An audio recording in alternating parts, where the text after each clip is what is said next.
Kristau fededunak.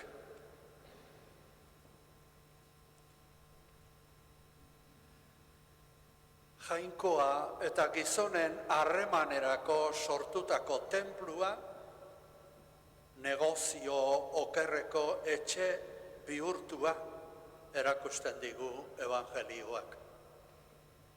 Azoka, merkatu eta negozio bihurtua zegoen Jerusalengo tenplua, Jesusen garaian. Desegin ezazue tenplu hau eta 3 egunean jasoko dut. Bere gorputzaren tenpluaz ari zen Jesus. Jesusen bizitzako azken astean jartzen dute gertaera hau evangelariek. San Joanek ordea, Jesusen bizitzako azken astera baino lehenago gertatu zela dio. Jesusen bizitza guztia jokaera adierazi nahi du horrek. Garai berri bat hasi dela. Jainko eta gizakiaren arteko harreman berria hasi dela. Garai bateko tenpluaren ordez, Jesus bera agertzen da jainkoaren eta gizakien arteko harremanen sortzaile. Eskola eta topagune. Ez juduek eta ez bere jarraitzaile ez zioten ulertu Jesusi esan nahi ziena. Eta guk ulertzen aldugu Jesusek esan nahi diguna.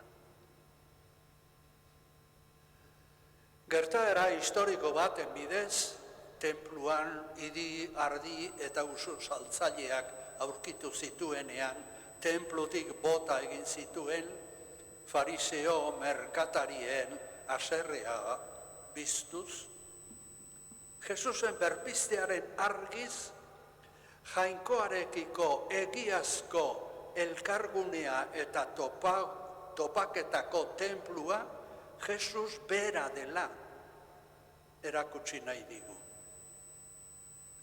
Jainkoaren etxea etzazuela azoka eta merkatu bihurtu.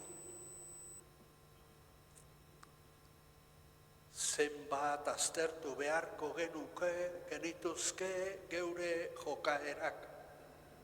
Zenbat aztertu beharko. Interesen bateko toitzera garamatzanean, galdetu beharko genioke geure buruari zer dagoen horrelako otoitz beharraren barruan.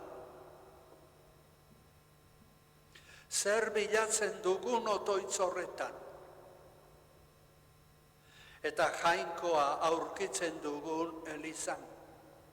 Ze jainko agertzen dugun elizan. Ze jainko erakusten diegun jainko biladabiltzanei. Gure aitarekin topo egiten dugun leku eta gune aldira gure elizak.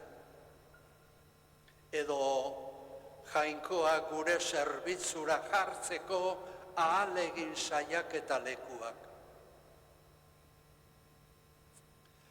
Gure ospaketa handiak Jesusek aitarekiko harremanak edo bere erreinua sortzeko ahalegin aldira. Edo geure barrua lasaitzeko jokabide. Igandeko gure mezak evangelioko berri ona jasotzeko aldira. Edo lege ohitura betetzeko. Gure elizak jainkoaren etxe aldira. Zuzenbidea, egia, anaitasuna sortzeko, edo salerosketarako gune. Gure elizak aitaren etxe bihurtzeko era bakarra da. Denen anai arreba izateko erabakia ospatu eta Jainkoaren nahia egiteko bideak aurkitu. Jainkoarekin egiazko harremanean jarri.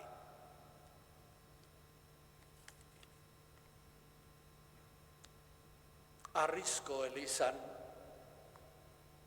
garrantzizkoa barruan dagoen bezala, pertsonaren garrantzizkoa ere barruan dago.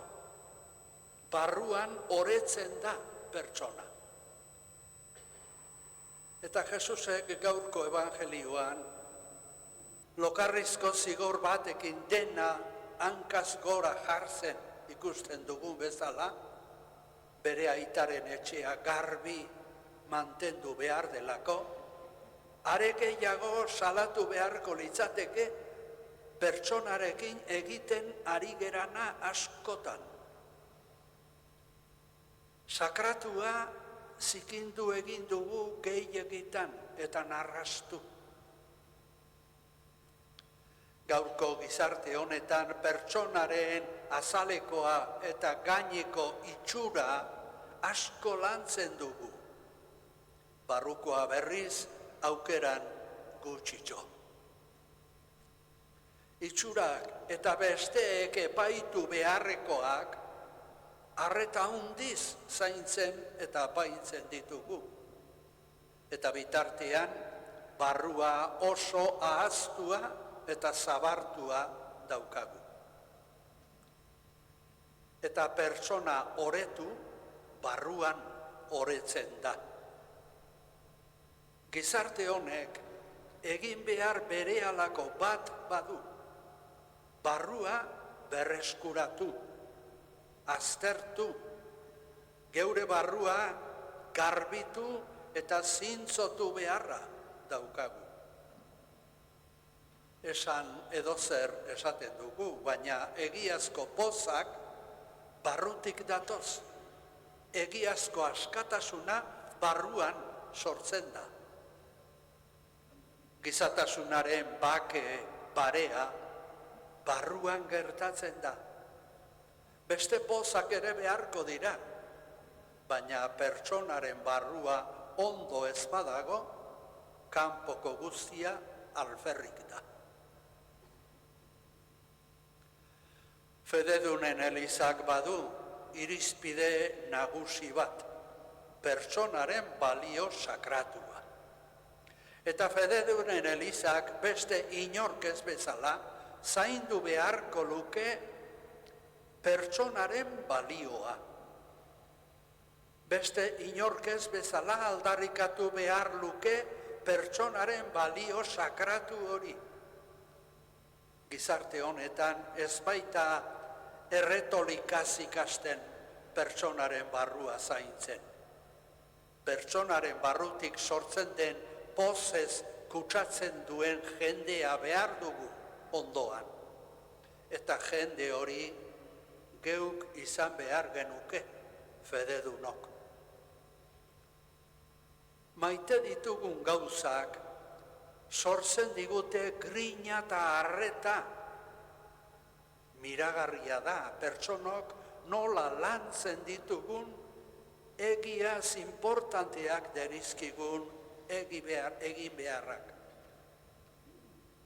Jainkoaren etxeari buruz hitz egitea ez da eliza guretzat edo haunditzea. Jainkoarentzat sakratua ez da elizetxea, esan digu evangelioak. Pertsonak, bizitza, zuzenbideak eta pake bidezkoak eta pake bideak dira sakratuak. Eta Jesusen hitz honen ondoren galdera nagusia, neretzat eta zuentzat bakoitzarentzat. Neretzat eta zuretzat zer da egiaz garrantzizkoa, importantea. Jesusen zat bezala,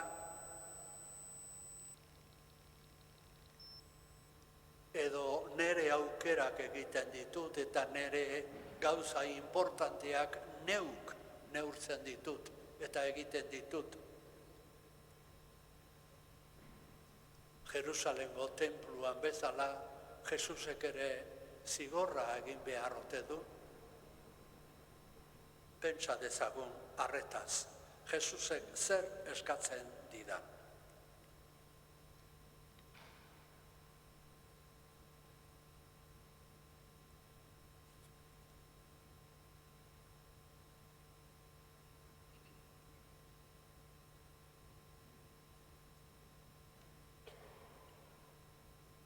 Orain, Jesusek bidea erakutsi digu, baino laguntza eta indarra behar dugu bide hortatik jarraitzeko. Eska dezaiogun Jesusi beragan sinestun dugula zutik jarrita.